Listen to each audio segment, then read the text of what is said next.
দক্ষিণ এশিয়ার সর্ববৃহৎ দেশ ভারত বড় দেশ হওয়ায় প্রতিবেশীর উপর প্রভাব বিস্তার করতে চায় তারা। তবে সাম্প্রতিক সময়ে এই প্রচেষ্টায় বড় ধাক্কা খেয়েছে নয়াদিল্লি, যার সর্বশেষ উদাহরণ হল বাংলাদেশ। সাবেক প্রধানমন্ত্রী শেখ হাসিনার মাধ্যমে বাংলাদেশে তারা নিজেদের আধিপত্য বিস্তার করছিল দেশটি। কিন্তু শেখ হাসিনার পতনের পর বাংলাদেশের উপর ভারতের প্রভাব হঠাৎ করেই কমতে শুরু করে।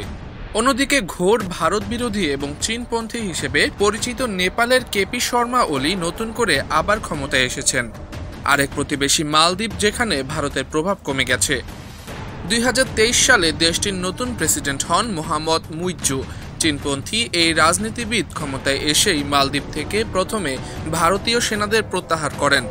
যদিও দেশটি ভারতের হাতে গোনা কয়েকজন সেনা ছিলেন, কিন্তু তাদের প্রত্যাহার করতে বাধ্য করে মুইজ্জু বার্তা দিয়েছেন তিনি ভারতের আধিপত্যের বিরুদ্ধে থাকবেন। আন্তর্জাতিক পরিমণ্ডলে প্রভাব হারানো ছাড়াও ঘরের ভেতরও নানা সমস্যায় রয়েছে ভারত। মাত্র এক সপ্তাহ আগে দেশটির সেভেন সিস্টার্সের মণিপুর রাজ্যে অস্থিতিশীলতা দেখা দেয়।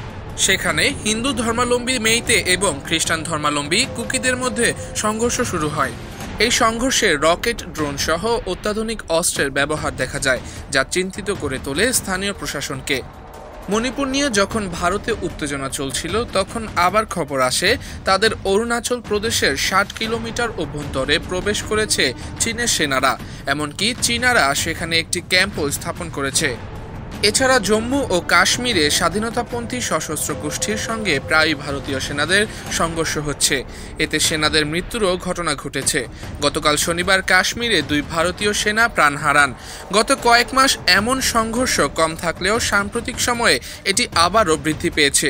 এছাড়া ভারতের পশ্চিমবঙ্গের চিকিৎসককে ধর্ষণ ও হত্যার ঘটনায় প্রায় 1 মাস ধরে চলছে জুনিয়র চিকিৎসকদের আন্দোলন। এতে করে সেখানকার চিকিৎসা সেবা ব্যাহত হয়ে সাধারণ মানুষ দুর্ভোগ পোহাচ্ছেন। পশ্চিমবঙ্গের মুখ্যমন্ত্রী মমতা ব্যানার্জি আন্দোলন থামানোর চেষ্টা করলেও এখনও তিনি সফল হয়নি।